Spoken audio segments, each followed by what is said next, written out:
Hi friends, நான் உங்கள் பட்டு அண்ணம்மா. இன்றைக்கி எங்கள் வீட்டில் என்னென்னா பூரி தான். பூரிக்கு மாவு பிசைஞ்சு வச்சாச்சு. அதுக்கப்புறம் குருமா ரெடி பண்ணலான்ட்டு உருளைக்கிழங்கும் பட்டாணியும் வேக வச்சு எடுத்து வச்சாச்சு. மாவு பிசைஞ்சு வச்சாச்சு. சப்பாத்தி வேணுங்க சப்பாத்தி, பூரி வேணுங்க பூரி. என்னென்ன வெஜிடபிள் அப்படின்னா சிம்பிளாக தான், ரொம்ப நிறையலாம் தேவைப்படாது.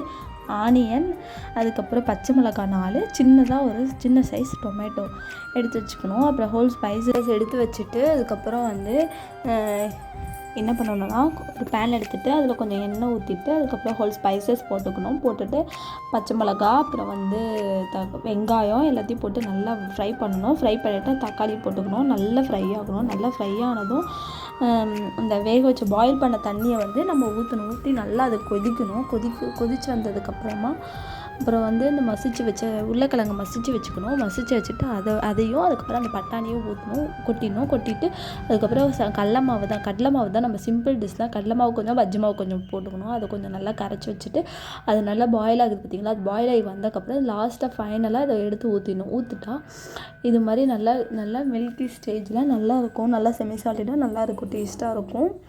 அவ்வளோதான். அதுக்கப்புறம் பூரி போடலான்ட்டு ஆயில் ஊற்றிட்டு அதுக்கப்புறம் மாவு எடுத்து போட்டால் பூரி நல்லா இப்படி பொசுன்னு பூரி கிடைக்கும்.